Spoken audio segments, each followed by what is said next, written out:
deputy editor at Sifted, which for people who maybe are all over the world, we are a media platform and we write about startups and tech in Europe. And I in particular have a small obsession with micromobility and scooters and why so many people are throwing so much money at them and whether they can ever actually become a profitable business, which is what we are here to talk about today, which is basically kind of where are we on the route to profitability?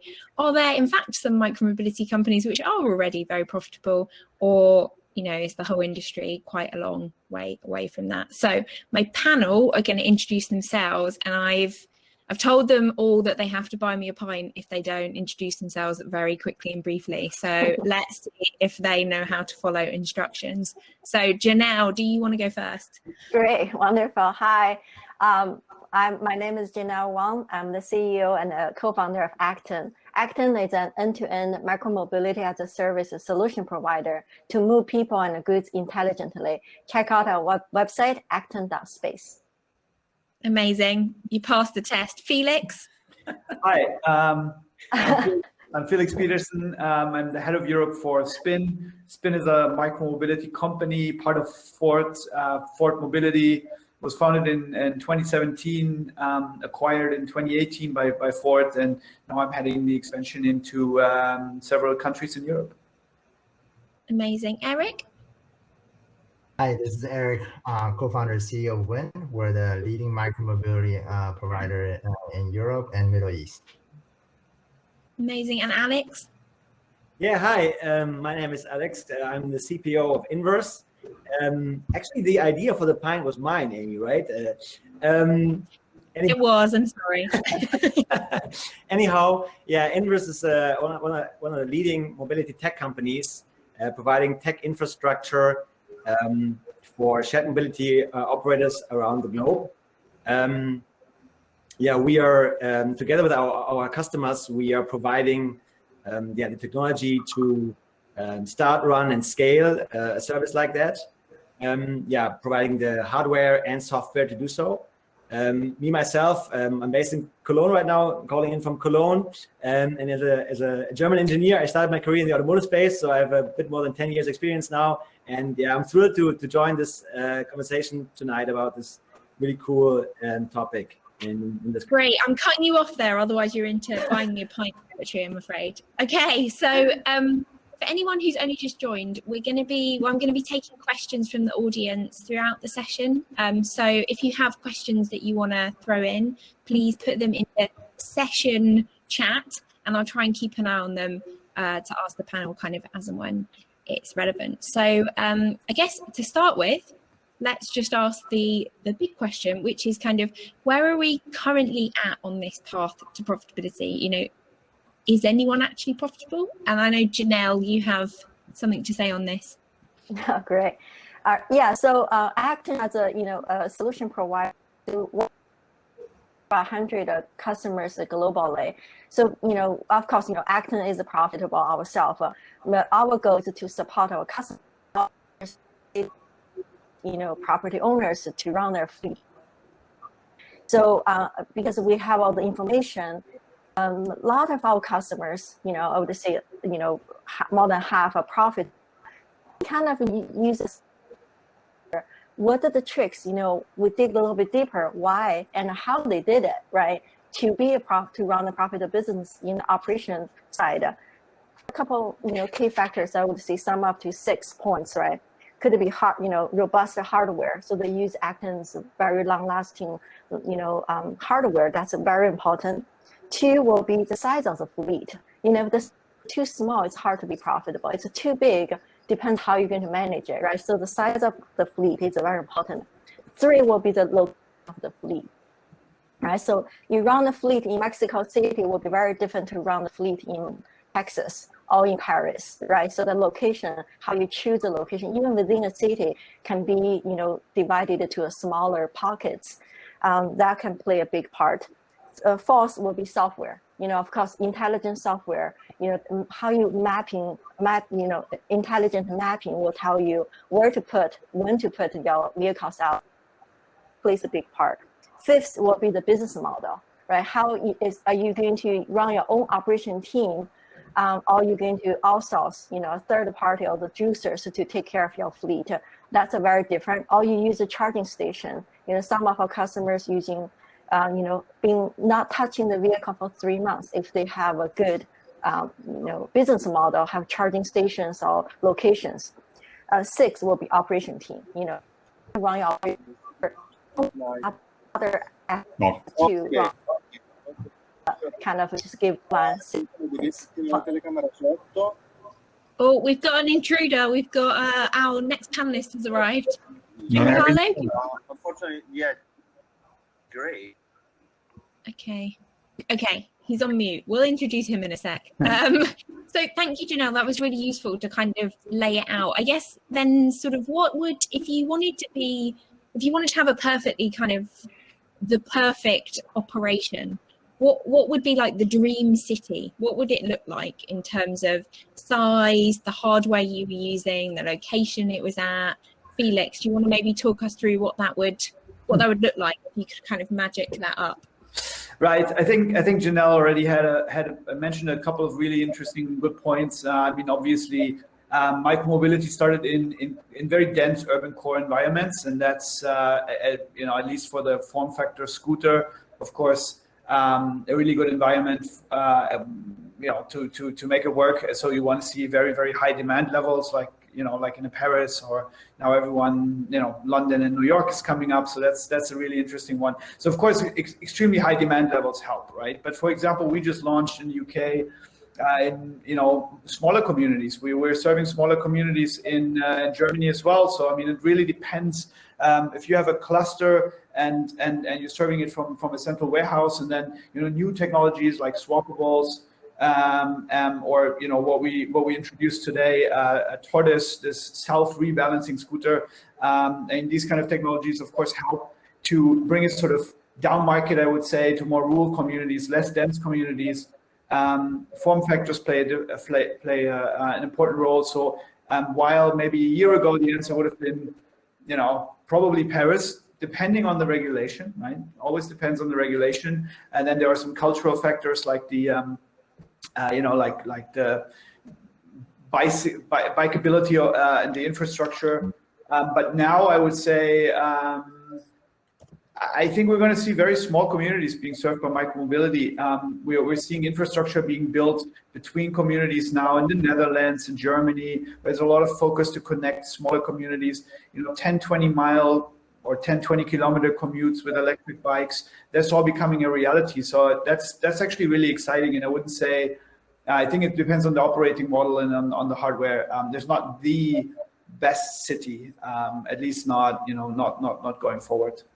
Okay, so I've got actually a question that's already relevant from Bob, which is kind of, are there successful examples of profitable micromobility startups in either suburbs or in smaller cities? Eric, maybe, do you have experience of this? Like, is it actually kind of worth your while to open up a very small operation with like a small fleet, in a small area? Yeah, I think this depends, right? So we're seeing, city over 100,000 people, and then we can be quite profitable, right? And then usually those cities have a less public transport infrastructure, and the city are also very supportive. So in the past we have launched in those cities across Italy, and we felt that was quite profitable both in Italy and Israel. I think there are also cases we've seen like 50,000 people city are also quite profitable, right? But there may be some hit and miss, right? Like it depends on the city characteristics, right? So we have some of those profitable, some that are not if they don't have the density, right? So, but I think it remains to be seen, like if you go down below that population number. So is the key kind of more to do with density rather than size of population?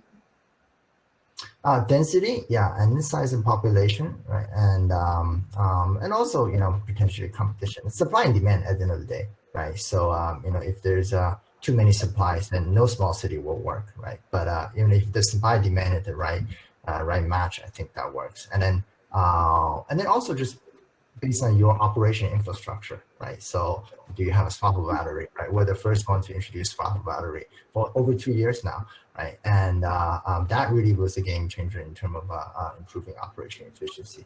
And do you have the right, let's say, task, so you can optimize your task, right? And we have developed an AI algorithm for our our operation manager to, not only they can go on the same automatic have a route, so they can pick up a scooter, they can swap a battery, they can intervene a problem scooter or take a scooter back to one. So we all automatically using machine learning and AI to assign them the route and the task, right, and a specific direction for them to go. And then you optimize your efficiency quite well. And then you allocate the scooter to those hotspots, so you can make that bar of the profitability of the city, this external environment to be a bit lower, right? If you have a good operation infrastructure, but otherwise it can be quite challenging. Okay, Alex, you're nodding. Do you have anything to add?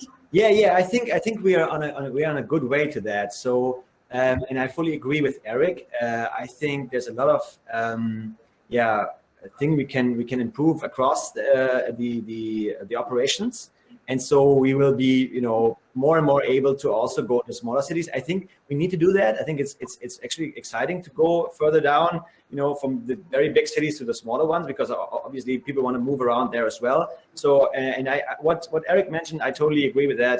I think if we are better in kind of like leveraging data and building better algorithms and putting the smart minds behind it, we will see more and more operators also going to smaller cities and be successful there as well. Okay, amazing. Okay, we've had a few people on the chat, I see. They want a definition of profitable. Yeah, what are we actually talking about here, Felix? Yeah, I mean, I think that's a bit the elephant in the room, and a really central question, right? So basically, there are two big factors. If you look at the funnel of profitability, right, it starts with direct margin. So is the scooter that I'm putting on the road day to day making money or not? I think most companies are there now. I think there was a phase in 2019 with this sort of blitz scaling exercise that some companies went through, where that maybe even that wasn't the case, where basically the scooter put on the road after labor is actually losing money. Of course, that's a very, very unsustainable situation. But I think their micromobility is better than its reputation, and maybe it was compared a bit much to ride hailing, because the cost side can actually be reduced quite effectively, and we've seen a lot of that happening and companies getting more efficient. So I would say most companies are now direct margin profitable. But then of course you have the big question, the so-called capital expenditure. So the scooter itself, the hardware itself, are you profitable after hardware and after the depreciation of the vehicle? And I think there it's really important that we, I mean, someone in the chat referenced an article a little bit earlier, from I can't find it, but basically, where exactly those questions were being asked. So of course you can engineer your way a bit to profitability with accounting engineering, so to speak, right? If I write down the same old hardware for 2 years, I don't buy new hardware, don't invest in new hardware, then of course, you can claim profitability for a couple of quarters, but that's not a sustainable way, right? So for example, at Spin, because we're part of Ford, we have a bit more long-term planability. We are investing heavily into technology, like what we've announced today, Tortoise or Drover, that adds a bit of cost to the vehicle, right? And changing a fleet that you have against a fleet of swappable scooters will also cost you upfront. But then of course the goal is that you can achieve long-term profitability. So I think it's a good question, or it's a good word of caution to ask, profitable how, for how many quarters, how long term. I mean, we could also turn on profitability in the short term, but that's not the idea of this. So I think there's that element, and investing in good hardware is the long-term strategy here. Okay, and when we're talking about good hardware, Janelle, I'm going to bring you back in. Sure. Are scooters with swappable batteries, is that like definitely a good idea, or are there some kind of pros and cons to weigh up there? No, I think it's definitely a good idea. But also, there are other ways, let's say charging stations, some infrastructure in place. So you can do hybrid, can be free float and also with charging, some infrastructure in place. So I think that will play a big part in the City 2.0 coming up, right? And also down to hardware, it's really important to think about the cost of ownership, right? If like for example, like shared e-bikes, shared e-scooters that can last for more than 2 years on the street, and the cost of ownership is really down to a couple cents per day, like 20 cents per day or something, so it's really, you calculate that for our customers within probably less than 2 months, you can get the hardware investment back. And then after that, it will be profit for operations, for warehousing, so for some other things. So then, in 6 months time frame, then you can be profitable already. When people ask the question, what's the profit, what define profitable, right? It's a cash flow positive. Of course there are some other factors for this, but hardware absolutely plays a significant part of this because it's big investment upfront. Okay, Giancarlo, I think we can hear you. Are you trying to say something? Yes. Yeah, we can hear you. I had some technical problem. You can't see me. My camera is not working, but at least I have the microphone. Okay. Do you want to introduce yourself quickly to everyone? Yes, I'm Giancarlo Rangers. I'm general manager of Vaimo, Italian company specialized in connected vehicle and IoT solution. And I have a past in the electric mopeds manufacturing, where I met Alexander in the past.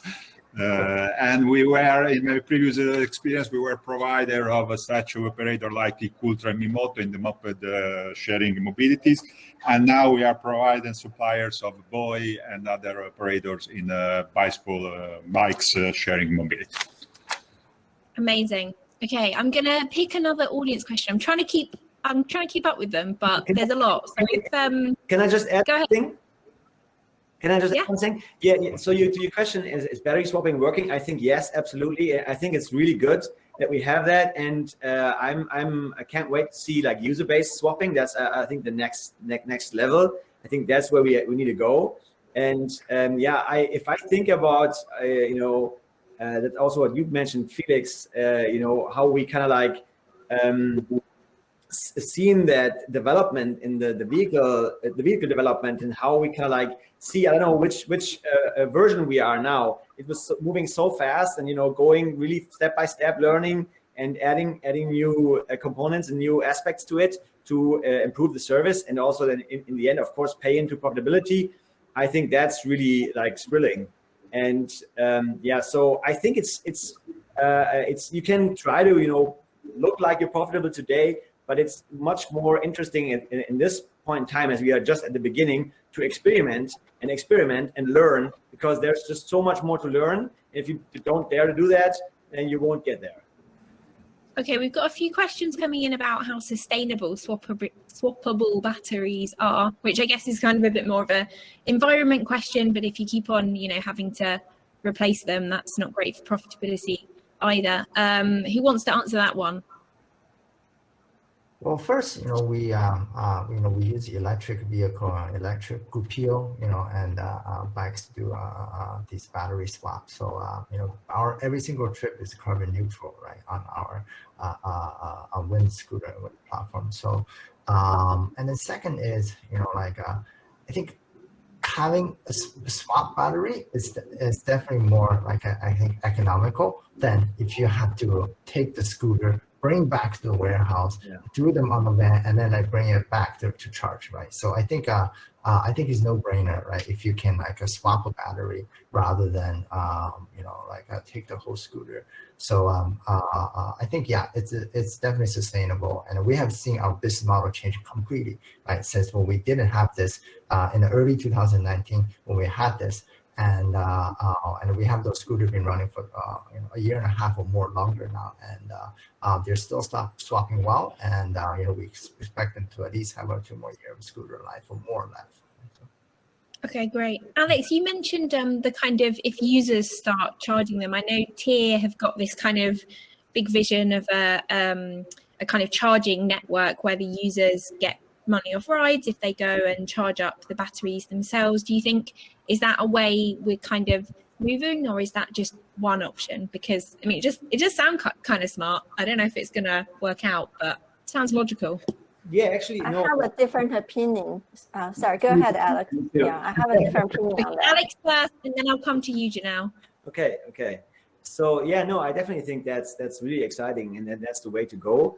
And I mean, I'm not sure if you know that in Taipei they already have these like public swapping stations, and so that's for them. It really works really well, and that's it has been proven to work.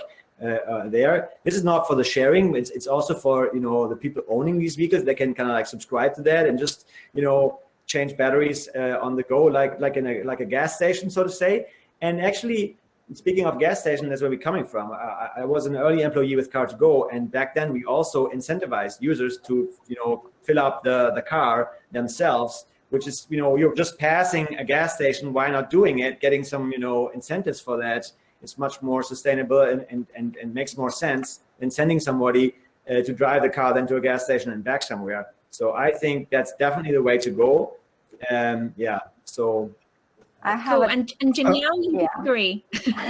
Great. We have different opinions. I have a different opinion, on the customer swap, because you mentioned the Gogoro model. That's ownership, the versus shared. So when you own your vehicle, you take care of all those things, right? And also the business model I mentioned earlier, in the conversation, business model plays a big part. Gogoro is that the battery pack is on the kind of monthly basis, rental based. So everybody take care of their own vehicle, take care of the battery because they're on a membership, right? Yeah. Unless the shared, you put battery. Its battery pack is about 30% of the cost of the vehicle. It's a very important, expensive part of the vehicle. So you put this out of the hand of the operator, or just have anybody random people to swap it. I feel that's it's a good kind of buzzword, to use that, but not really the industry really heading to. I think that's leading the industry to the wrong direction. Can I tell you? I agree with you. Whoa. Let Giancarlo speak, because he hasn't spoken, and then I'm going to come to you, Felix. Thank you very much. No, I just want to say that what Janelle says, it's right, but there is a way to go through, and we have to consider maybe batteries becoming like fuel. So we that produce vehicles, maybe we are not going anymore to produce batteries, and batteries will be standardized and the same for all kinds of vehicles. So as Alexander said, I won't go to a battery station like I go to a petrol pump now, and I put inside any kind of batteries from my vehicles. I will not have anymore a specific battery for a specific vehicle. In that case, the model will be sustainable for everyone, but of course, vehicles producer have to agree to have the same batteries for everyone. Like now we have the same diesel, gas oil, petrol for every car. Okay, Felix? Yeah, I mean, to me, it's sort of a variation of the gig economy sort of pipe dream that we've seen. A very kind of Silicon Valley thing. You think you can just outsource it to the user, and you have a two-sided marketplace, and you can all solve it algorithmically. I mean, at the end of the day, the gig economy model for servicing the scooters or for charging them went away because it just didn't make sense. If I need a couple of dozens very well trained own employees who control the scooters and service the scooters every time they touch them, then I don't really need a marketplace. There are huge logistic companies out there, and UPS also doesn't rely on a gig economy model. I think you can absolutely service this with a well-trained. And you can even, offset seasonality with seasonal contracts. And there are absolutely a lot of ways to do it. I think that's why the industry kind of moved away from it. And For own micromobility, I agree. It makes a lot of sense that you have these swapping stations. But in the end, we as an operator we are responsible for our fleet. We're responsible for the quality of the service, for the safety of the vehicles. So while it's a no-brainer that you don't want to pick up the whole vehicle just to charge it, I think I don't understand why you cannot agree on swappable batteries, or say that that's, for me, that's the big step change. So charging them is the easier part, basically.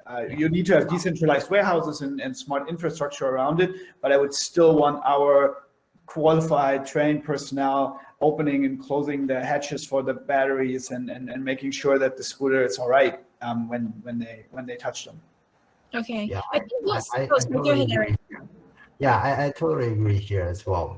That you need to train people to handle this. You do not want to, somebody who haven't really done this and try to do it. Battery is it's a safety good, right? B, it's dangerous, right? And these are heavy battery, right? They're like sometimes 7-8 kilos, right? If they drop them on the street, like a bump it, or like the other things, it's not a Google Roofs model, right? There is charging station, battery swapping station outside, and you just swap in with your moped, right? There is almost no distance. And here you have to bring the battery into a store, right? And then bring the battery back onto your scooter, right? I think there's just too much variable there. I would not want to risk my operation, my fleet, right, with that. And I would say, second point I want to comment on the Giancarlo's battery standardization. We're a long way from battery standardization.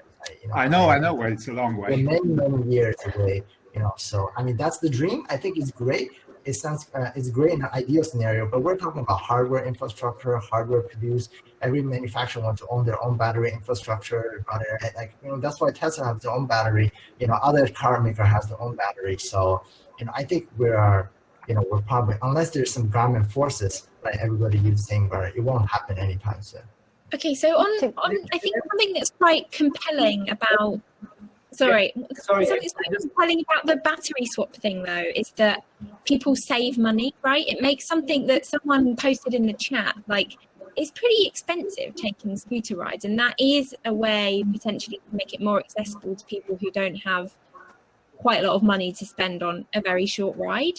Are there other kind of, how much of a factor is reaching a point where these kind of services are much more accessible, and maybe what are some other routes to getting there? Felix? Well, I don't think it's paying our users to charge the batteries. That's not the sustainable way to get there. I mean, it started with a very simple model, €1 or $1 to unlock, and then 15 or 20 cents, a pay-as-you-go model, which of course, if I use it every day, and this is of course what we eventually want, that people use it every day and they use it for their commute, adds up, and it's expensive, right? And I do think that there is going to be, not everyone is going to use shared modes, right? If I have a 10-kilometer commute, this is going to be own micromobility. This is an e-bike, right? And we see it that people that own scooters or that own bikes privately, they actually use sharing modes more. So it's a bit like with your own car and a taxi.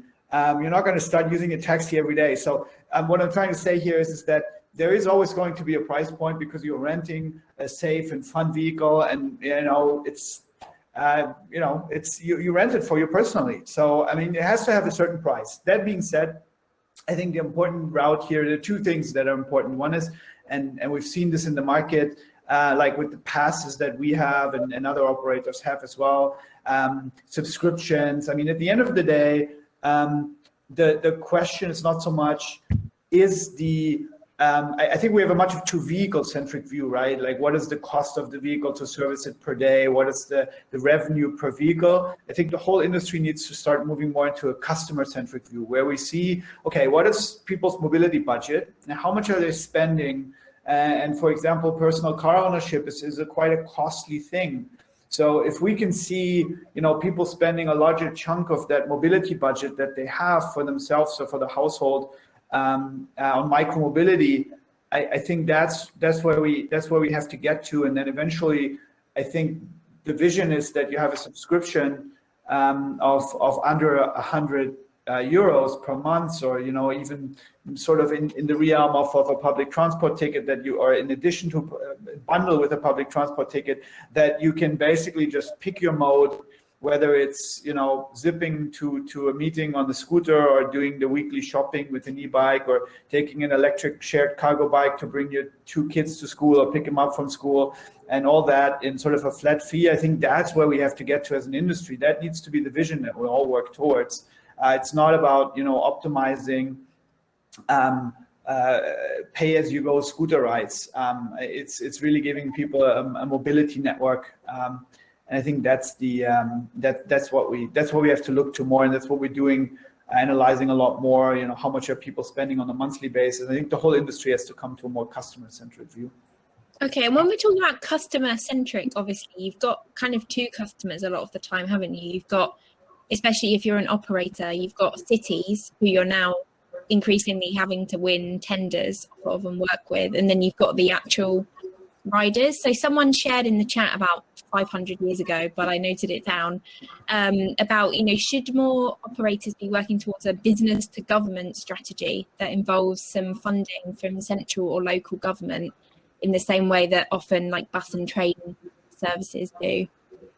Eric, do you want to answer that one? Yeah, I think government is an important customer here. I think government is, a primary factor, right, along with our end user, right? And government cares about safety, sustainability, and reliability, right? So I think they will look for operator who can provide all 3 aspects, right? And we have we're very fortunate to being many as one exclusive tender or tender with a very few players, and those markets work quite well for us, right? And I think that's a way to go, to partner with the city and to build a more sustainable model, because also city can help make this a much more reasonable market, right? Sometimes when you have a just open market, right, everybody sometimes try to flood the scooter, right, because it's a large city, and then the scooter oversupplies, and nobody has a good unit economics, and the city is not too happy, scooters littered everywhere, right? And the users not too happy, they have to download whatever 5-6 different apps, right, to use. When you have like a single provider or you have few provider, right, we can see much more rational. There's more supply and demand matching, and there's more on the user side benefit. The city sees the benefit, and we as an operator sees the benefit, right? So I don't think in this case we operator needs support from the city, right? The business model needs to be sustainable itself, right? We are not I think we're past the ages of let's say government support, bike sharing scheme, government support like this scheme, right? Give a certain budget, right? I think those days are over, right? And I think the business model of the sharing scooter itself is sound and solid, right, in those cases, right? And then we should actually support the city, right? We donate, we help train the like apprentice program in the city. We give free rides to our healthcare workers. In fact, during the pandemic, so many healthcare workers are very our scooter became the only transport option for them, and they're very appreciative. And we donate bikes to city. We want to be able to support city to make it more to provide the greater social goods, right? So yeah, I don't see a future where city supports scooter. And Alexander, sorry, thanks. Alexander, you're nodding. Do you have anything to add?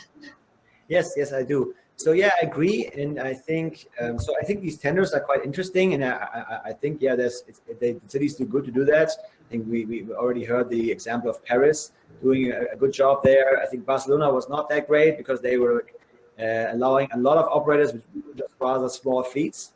But to that point, I think these tenders are interesting also because they drive operators to think more innovative in the interest of the city. So, for example, providing more data, not only the pattern of the mobility patterns where people move is interesting, but I mean, we also see, and that's also something that we support from our side, see the ideas going into like adding sensors to vehicles to get like data patterns over the city map. Could be like the noise, or could be like the air quality. Also, what's possible and really interesting is integrating like an RFID reader to the vehicle, to integrate to the public transit, like an Oyster card in London, you might be familiar with. So I think that's really there's really some cool ideas coming up where you can make your business more attractive to win tenders because it's more attractive to the city. And if you play that game further down and think and imagine more ideas, it could even become also somehow like a data revenue stream. It might even pay eventually also into your revenues because you might sell that data that are non-related to any user, but more so that it's GDPR conform, but more that something that you can actually take even while nobody's using the vehicle. Can you hear me? And actually, let me add one point, sorry. And I actually also wanted to get back into the battery swapping because actually the user-based battery swapping might also be an argument to win tenders because eventually, if that works, you're reducing extra traffic because nobody needs to go out there to just charge scooters or do that. So you take actually some people off the road, which is in the end interest, as we are all experiencing traffic hell in all these big cities. And one aspect I also wanted to mention with regards to user-based swapping, it's not black and white. It's not, okay, just let the users do it and here we go and gig economy. I don't think that's the right way. I think it's a mix. We do need professional people also to go to the vehicles, check them if they are in good health, if they're clean, etc. So that will always be part of the game. But I think the mix actually is really interesting, and we have to experiment there and not speculate that it's all going to fail. So I would rather be open to try that out. And also what we like to do, and we're working on that, is track the battery, see how the battery wear is. So you all can also identify misuse of batteries and prevent that, and also incentivize the right users, and the ones that do harm, you can tell them, please don't do that. So I think it's really promising across the board, and I'm happy to disagree with you guys because I feel that's the way to go. Okay, let's park that though. I feel like we spent enough time on that. Amy, can you hear me? Yeah, Jim, go ahead. I was just to get back what Felix was saying before, because and Eric also, because I think they have a very good point, because the future of micromobility, in my opinion, will be always more and more integrated with the public transport operators, particularly in European countries maybe, but we have to start to think about our business model like a perfect and full integration with underground, public buses, trains, etc., because we have to offer to the customer, to the users, a full solution for their mobility issue. First mile, last mile, commuting, everything. And in this vision or dream, I think that we have to move from an adding on the city structure to be part and engine of city evolution in their structure and their uses. Now we start the sharing program and we put it in the roads the city have, in the public transport system the city have. In the next maybe 20, 30 years, we have to project with government the all system of mobilities inside the city with the IoT solution, communication, things to everything, and evolution through a really, really integrated system. So I guess that when some of us have to move from a city to another, he will have his moped to go to the station, and then the train to go to the next city, and so on, and this will come the more and more integrated. Yeah. Okay. We've had a whole bunch of questions come in that are around this kind of how to make micromobility part of the public transport network, but also how to, if it is, how to make micromobility work better in kind of areas that are less profitable. So I guess that's places like more neighborhoods, suburban areas where you haven't got such density, you haven't got people commuting, etc. Do you want to talk a bit about options there? Is that a place where actually it does make sense for government to subsidize operations? Is it being part of a kind of, like someone said, an Oyster card, or a public transport ticket that people buy?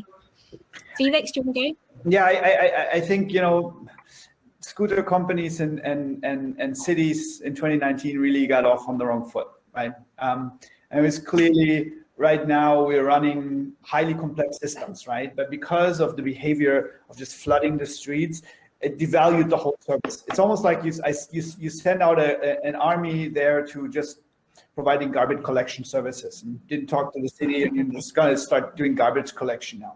And that's not how this works. And I agree with Eric, we're not going to go back to this. I mean, free float, dockless has some amazing opportunities there. And honestly, it wasn't possible 10 years ago, right? People didn't have the smartphones. IoT wasn't there. I mean, 10 years ago, it would have been very hard, very, very expensive to build this kind of model, and then the user wouldn't have had what it needed to run it. So it's almost like, an incredible magical leap that has happened in the last 10 years. So it allows to run these kind of services, but it doesn't mean that they're not systems, they're not transport systems, and they're not tightly integrated with the city. Yes, cities don't have to be the primary customer in the sense that they subsidize and service it themselves. But at the same time, it needs to be tightly integrated, and that's starting to happen. We're seeing some extremely sophisticated tenders now, and it's really moved from maybe 2 years ago, where you would just send your PowerPoint with a bunch of screenshots of your scooter to the city if you want it to be nice, to very, very highly complex public procurement processes that really raise the bar in terms of what the operators have to bring to the table. It raises the level of investment on the side of the operators, but it also, forces the cities to think this a lot more through and ask for certain things. So we are, for example, in San Francisco, serving equity zones. We are giving, like Eric mentioned, free rights to healthcare workers. There are a lot of price-sensitive things now in tenders where the cities want to know what kind of passes you're offering, what kind of equity passes are you offering. So that's what they can ask for in return to an orderly service. So yes, of course we can deploy inequity zones. Of course we can lower prices if we know that there's 2 operators and we have a plannable business for 5 years. Then all of that is possible, and I think we've seen that shift happening this year, and the operators have come around, the cities have come around understanding that you can't just regulate and then still let 12 operators in. That's not sustainable, right? 2-3 licenses make a lot of sense, but then then you can have the operators, we can have a profitable operation. At the same time, the city can ask for very specific things that tie in with their vision, with their mobility vision for the city. Does anyone disagree? Does anyone think it's never going to work, in the suburbs or, in certain kinds of areas of the city? No, I'm not hopeful. I think it depends. Some area actually Depends, yeah. It is so bad, so there's no really good alternative. So scooter actually works quite well, but certain it just doesn't work. Maybe the demographic or so I guess there's it's not one size fit all, I think. Yeah, just to kind of want to build on that, right? There's not black and white, right? So it's not either or. So it's kind of both ways. I want to build on that. Of course, when we want to build better cities or intelligent cities altogether, we need to work with cities. There are also alternatively, can work, because we work with some private property owners as well. So there are some other ways, creative and innovative ways to run fleet without going through the city route, right? So talk to us offline to ask how and what to do. Go check out our website, acton.space. So we definitely have some solutions there as well. Let's talk a bit more about that. Someone asked again about half an hour ago, probably, Joel, does the path to profitability involve more B2B use cases? He actually suggested food delivery, but does it make sense for more operators to be thinking about working with, I don't know, like airports or universities or kind of organizations that have big chunks of land that they can set up quite dense networks on? Or is that, do you kind of go one way or the other? You become someone who works with governments, or you become someone who works with private operators?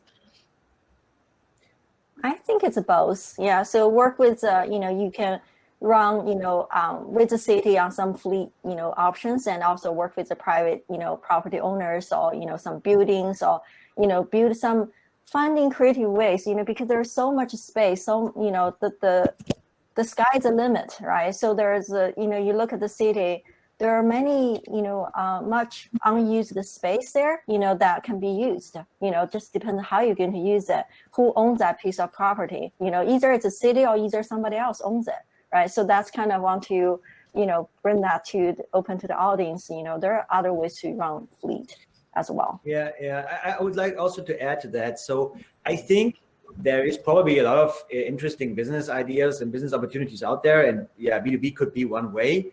But I would not be comfortable to say that that existing operators that are addressing B2C markets should now derail their focus and try to do everything, because then they probably will fail. I think there's so much more to do, and we are on a really cool way and see the progress in the industry, like I mentioned before, on the vehicle side, on the data side, on so many areas. So we're not there yet. I wouldn't start going into a different direction. I would totally focus and say, hey, look, we can do so much more, and we just started this. And yeah, so I mean, if we look at how you can differentiate, you can really build up your service and improve things on that side. So the user and rider experience gets much better and better as we go. And then what's also really important, exactly to the question of addressing delivery. Actually, most of the operators out there, they don't want delivery people to use their vehicles because it's kind of like not so good for their brand. If a delivery guy is using your vehicle, then you say, okay, I don't want to be seen like a delivery guy. I'm choosing for another one. Actually, we got that a comment from a customer from India who said that they don't want this box on the back of the moped for the helmets because they said it looks like a delivery moped, and so it's not cool, and then the experience is not that anymore. So I really think there's still so much more room to grow and opportunity to take. And okay, you've all spoken a lot about, you're sounding pretty optimistic, you're excited about the route ahead, but what are the really big challenges still? What are the stuff that when you have dealt with all your Slack messages, you're like, crap, I really need to think hard about this thing's happening? What are the big challenges ahead? The question goes to me? Anyone who wants it. So, well, I think it's you can the challenges to be profitable, I mean, on two sides, right? It's increasing revenue and cutting costs. And so we discussed about revenue and the chances, and to improve the service and to go to that direction. And if you look at the cost side, there's also a lot of things you can do. Of course, the operations is costly. We talked about, people going out, you have your own staff, you have to manage them. Again, there's a lot of data you can use to improve that. I think it's not that one big thing that you can do and then all of a sudden, we're in paradise. It's the little things. You have to, find the little tunes and the little things to turn and to optimize as you go step by step and experiment. And so, how to relocate the vehicles, it's about the data, and you have to have, I think that's really something that is quite as strong, as you have to have good engineers, good developers to make use of the data and to have actions to drive on it. So that's why we at Inverse, we say, actually the money is in the code. So really, if you kind of put your developers on this and, try to really address these little challenges and improve and optimize, that's the path to profitability. It will not be one decision and boom, we're there. It will be this really long-term game, but I feel we're on a good track, and I'm super excited about it. Do you think? I would say two things. Oh, right, go ahead. On my mind. Right. On the short term, obviously the pandemic, right? We're in a longer lockdown, right? I don't think the scooter company, I think we're one of the beneficiary of these, the pandemic, but in the depth of the lockdown, that doesn't work for us, right? So that's, but on the longer term, I think regulation, because I think at the end of the day, like many of the city, we have to operate. We have to work with the government, right? But we would like, for instance, we're no problem. We can compete for tender, right? And but if the tender can be a bit longer, right? Right now it's just a year or 18 months. But it should be 3 year or 5 year, right? Because you have to build the whole infrastructure, you invest into that city, and you hire people, and then that finally you make that city profitable. But by the time this happened, you're 3 months away from another renewal of or like a competitive tender, which you don't know if you're gonna get it, right? I think that cycle is not, I think, healthy, right? At least in the current term, right? I think if we can enlarge this a bit longer, right? And then I think, this would be helpful for the operator for have a long-term profitability once you win that market. Okay. Anyone else anything to add? Yeah, maybe I want to take a bit more big picture approach here. I think the challenge is to understand what will cities look like in 10, 20 years, right? Yeah, exactly. We're pretending like this is the model, we got it figured out. It's scooters, and now it's just about making them profitable, right? But we're like the PC industry in the 80s, and we're seeing a fundamental shift of cities redistributing space. And we're seeing a fundamental shift in the mind of the consumers. We have things like robo taxis on the horizon. We'll see completely new mobility networks. How this is going to play out, who's going to own the platforms, what form factors are we seeing? I mean, the challenge for a company in this space is, where is this all going? And how can we skate where the puck is going? Of course, we understand the challenges of making it, profitable today and winning government. But we're not there yet. We're just in the beginning, right? So I think it's the interesting thing is everyone kind of knows and buys into the big picture vision, but what are the profitable business models on the way there, right? And the scooter is kind of a really, really cool form factor that is beloved by consumers, and that kind of open up that whole Pandora's box. And made people realize that new mobility and public-private partnership is possible. But coming from Europe and seeing all the cultural differences and form factors and just between mopeds and bikes and scooters, I think it's not done yet, and there will be new form factors. So the big challenge is who's going to build a really, really big company in this space, and how is this being distributed? Clearly, it's not just we keep doing what we're doing, and in 10 years, one of the scooter companies is the winner. I think it will be a lot more complex than that. But go ahead, Giancarlo. I think we have to do the two things at the same time. As I said, in a step-by-step optimization of what we are doing now, that is not finished yet. But on the other side, we have to have the vision for the next 20 years and find our positioning in the mobility evolution. I think one of the most important things to realize that we need to have sharing operator with a multi-vehicle proposition. I don't believe in the specialization of vehicles by each operator. And coming back to tenders, for instance, in Europe, we already have very long tenders concerning e-bikes sharing. We talk about 5 years, 10 years, even longer. And this is easier for operators, of course, to work with, but it gives also the time to think the future evolution of the system, like Felix said. Anyway, I think the first thing for a profitability pattern is integrated vehicles in the business proposition and business model.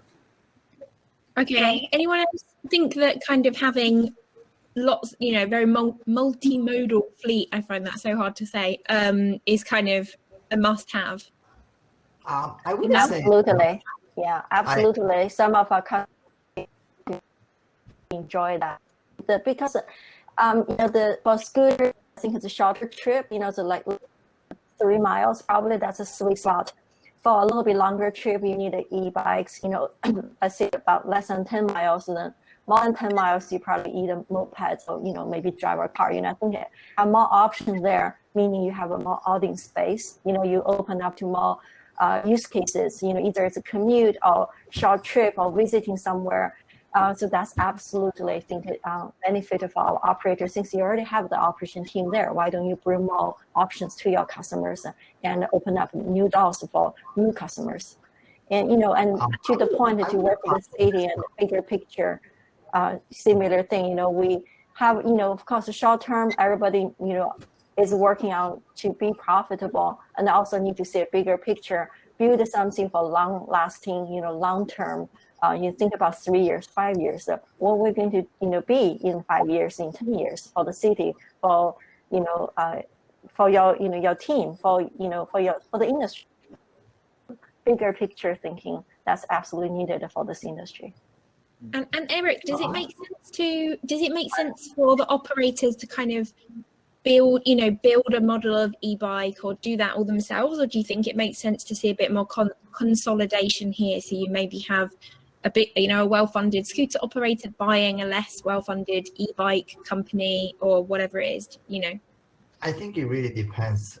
I want to just caution that don't complicate too much your operation, right? If you're a startup, you run e-bike, you run e-scooter, you run moped, there's different supply chain, different spare part, different mechanic, right? It all sounds great theoretically, right? And there is user synergy for sure, definitely, but you're going to get yourself a lot of trouble right ahead. This is what I talk with other operators who run multiple, and some of them regret it, right? Because that user synergy did not justify the operation complexity, the supply chain complexity, and the headache that created. So I think multi-mode is good, right? There's other way to do this. And if you have scale, that makes sense. But I have not seen a very successful multi-mode on a very large scale yet. And maybe that's yet to happen, right? But just be careful, right? As a startup, you want to have simplicity. Scooter business is already complex enough, right? If you want to, you better get this right and get it profitable and sustainable. And before you try too many things and then can burden yourself. But longer vision, yeah, definitely. I think scooter here is to stay, micromobility here to stay. We're still at the first inning of this whole micromobility revolution. And in fact, 10 years ago, I ride my, I was a student then. I saw the traffic jam. I write my thesis on the sustainable mobility and how to use sharing as a way to achieve that. And we are now seeing this, after 10 years. And still many years to be developed, right? And we're only at a year 2 of this really the evolution, right? So so there's a lot of exciting paths ahead, and then the operator is also learning and figuring it out, right? And scaling up. So we don't say we have all the answers, but we're committed for the long term. Amazing. I think that's a good note to end on because we are about to run out of time. So thank you very much, everyone on the panel. That was super interesting, very wide ranging.